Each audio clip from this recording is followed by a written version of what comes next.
Hello everyone and welcome to another banner review of the JP side with me, Umber Rays, and I want to welcome you all today. Hope you're all doing well, because today we have gotten an update on the JP side that has added a couple of new things, as well as probably fixed a few things too that were bugs in the game that needed to be fixed, and unfortunately one thing involving the X-Death trial, which unfortunately is, well, probably a less good thing. Also, you'll notice that here on the JP side, things have been reorganized, so you can actually see just a different setup.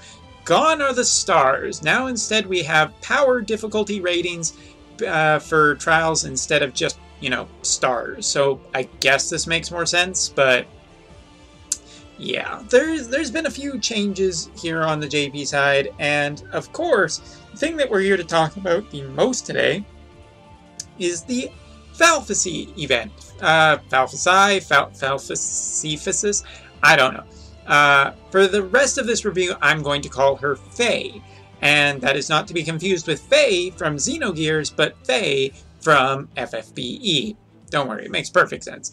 So let's talk about this new banner. Is this banner anything good? Is it something you should be excited about? Well, there are only 3 new units being added on this one, and this is based on the Order, a group of characters in FFBE Season 2 that are enemies to the protagonists. Or, yeah, that's basically, I guess. It's not really much of a spoiler, but let's take a look at these units and talk about them a little bit. Now, first of all, we're going to talk about Guldan. It's not Groundon, that's a Pokemon, but Guldan. Guldan is, well, he's a 3-star unit, but of course when it comes to 3-star units, we're really talking about their TMRs, and this one is a pretty damn good one. This TMR is a heavy armor, 20 attack, 42 defense, and an extra 20% HP. I think there is nothing bad about this. I think this is actually a really, really great TMR to get your hands on for both new players and potentially old players who are struggling to get armor with attack stat on it. Plus, this has a little extra defense and some HP, so I think this is pretty darn good. This armor is surprisingly good. Definitely something I want to add to my collection. Actually, let's give Guldan a little more credit, because let's take a look at his animations. Shino Ballo. Swing that ball. Oh look, he brought popcorn. This could be the new sprite for people on Reddit who are waiting for the salt to arrive when something is announced. Cool. Well, there you go. There's Guldan. Next up is Jiraiya, a unit that I actually really like his sprite.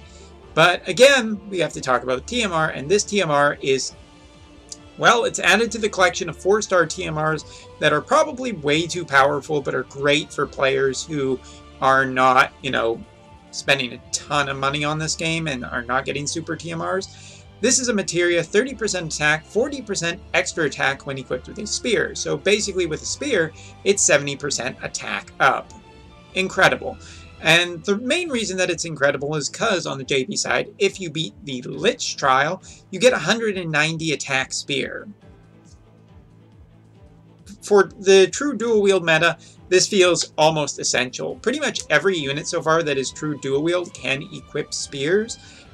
So yeah, getting a couple of these is going to be really, really nice. And for this unit alone, I would recommend at least some minor pulling. I mean, yes, he's permanently in the pool, but the rates are up right now. And again, I think this is really, really good. Let's take a look at his sprite, because his sprite is pretty damn cool. Yeah, he's got some nice animations. Plus a pretty cool limit burst. Really love the sprites that they've come up with here. And then last but not least is probably the most complex unit to talk about here.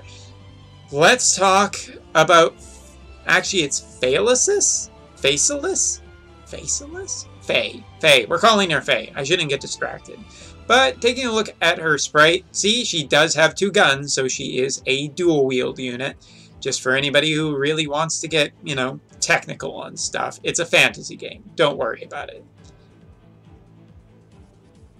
And her limit burst, basically lock and load, is just a whole bunch of damage. And this is just one of the best limit burst animations in the game. Oh god, we killed a Moogle. One more time?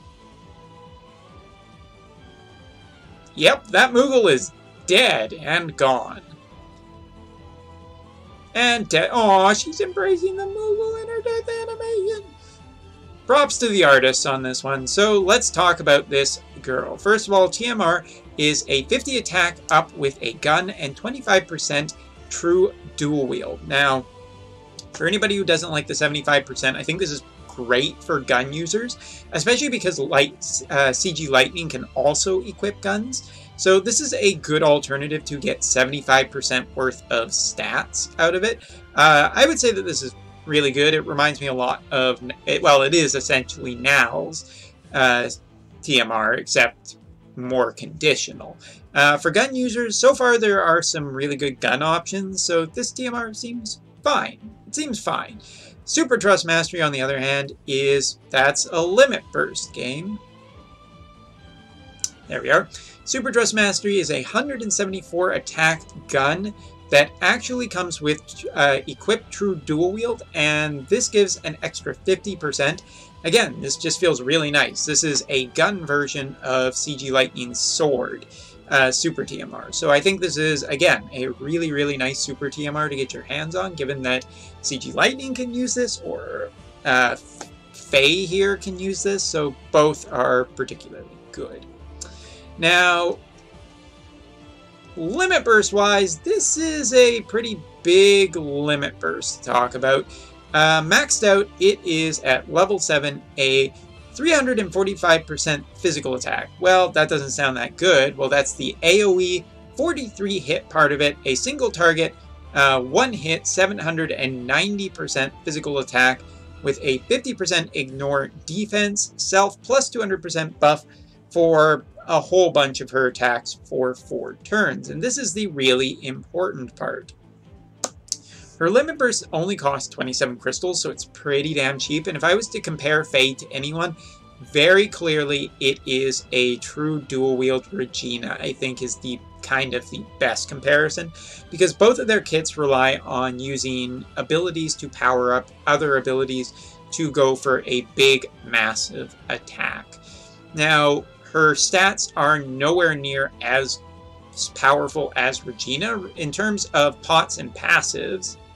Wait for me to bring it up. There we go. 208 base attack is pretty strong for a true dual wield, and 65 extra points put in.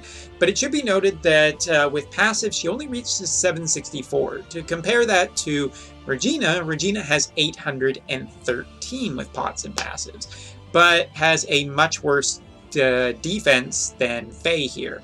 Not only that, Regina doesn't have much in the way of HP, where with passives and pots, this girl can reach 9,000. Now, equipment selection here is really quite garbage, so it does also remind me of Regina. Daggers, projectiles, and guns. A big problem in Faye's kit.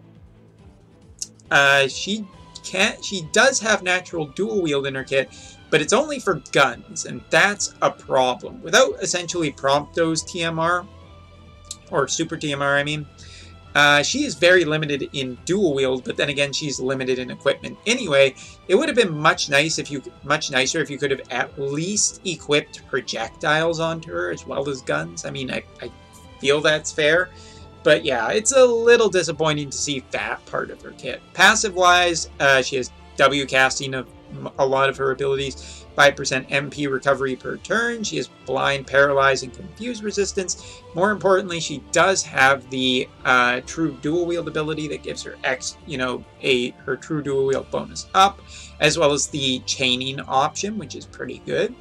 And it looks like she has about 100% natural true dual wield in her kit, so you're still looking to get an extra 100 from somewhere.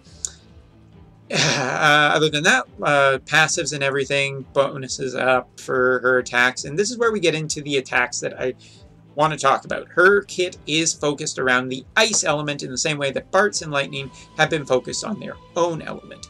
Here, Faye is all about ice. She has ways to add ice to her attacks, as well as debuffing the enemy for ice for either 80%, or she actually can debuff the enemy for 120% as well, which is really just quite interesting that she can do that big of a debuff. She also can debuff the enemy for defense too, so right before she goes in for her major attack, she can actually just put out, you know, a really nice output of boosting her own attacks, doing chain damage, as well as debuffing the enemy for defense. That's a pretty cool combination. But there is one other thing that I think is really, really interesting. It would be her local ice charger ability. Now, this ability, if a certain ability called Type Hunting, which is one of her cooldown abilities, was used the last turn, you can add ice elements to her, not only her attacks, but the entire party's attacks for 1 turn. She not only adds ice to her attack, she adds ice to everybody's attacks. Do you see why I'm interested in this? Modifier-wise, it seems like she can reach about 4,000 modifiers on her big turns, which is definitely pretty strong. But the fact that she can debuff the enemy for a, you know, just a lot of ice resistance, and then make the entire party an ice chain finishing party is pretty damn strong. And where was it in her kit? There's a lot of if and else abilities in here, so it's kind of difficult. Here we are. Anti-ice armor breaking bullet. A 7-hit chaining physical attack with 1 hit cap off, so back loaded damage. 8 hits. Single target, minus 120% ice resistance for 3 turns. So basically, you use this ability first, then you use Type Hunting, which is a self 999 MP recovery, enables access to most of her, if not all of her abilities, for quadra-casting for 1 turn. This is on a 10-turn cooldown, available turn 1, so this is basically a big setup for a massive swing turn against the enemy. The rest of her kit also has ways to buff her attack. She has another cooldown ability that can give herself a 200% attack up for 11 turns and give some modifiers for some of her abilities too for 11 turns. So basically she has a couple of turns of setting up and then just doing a massive amount of party damage. Really, I think the most interesting part about this is that, I mean, most of her kit is doing a lot of damage. It is also chain damage too. She can AT chain, which is kind of interesting. That is something that Regina did not have. Regina is basically focused around using her abilities to charge her limit burst and then using for a big swing turn and then going back and forth and depleting her MP, then regenning her MP. That was always Regina's thing, and Regina was very strong and very powerful. I don't think like if you're on global side and you're wondering just how powerful Regina is incredibly powerful. Regina has been a very useful unit for clearing a lot of trials. And just to show Regina off real quick, here she is. I don't have her in a 7-star, I wasn't that lucky. But anyway, when it comes to talking about our new girl here, basically, a lot of her kit is built around this idea of, you know, kind of like Regina, doing a big, massive amount of damage in a single turn. The interesting part here, though, is that she can get a lot of modifiers, and she does have an element to her, but it's an element that works with the entire party, and she's true dual wield, too. So it's not like she doesn't have things she can't just be doing in the meantime while waiting for her ability. It feels like more of a long-term thing, but it kind of goes with Bart's, who was also recently a little bit more of a long-term unit too. It's nice that she has a higher defense. It's nice that she has more HP, makes her a little bit more survivable. Her equipment isn't the greatest by any means, but hey, she flings a Moogle, and that's pretty cool. So if you already have Regina, you're probably fine to skip this one. If you don't have Regina, then this is another good chance, and it is in the True Dual Wield category, and if you've been going for True Dual Wield lately, then this is just the next one in a long series of really powerful units. How powerful, though? Till I test her out, I don't know. But that is all for now, and I will see you guys all in the next video when we talk about something else. Probably Aurora Fravia. I gotta get around to reviewing her next. But no time today, so see you later.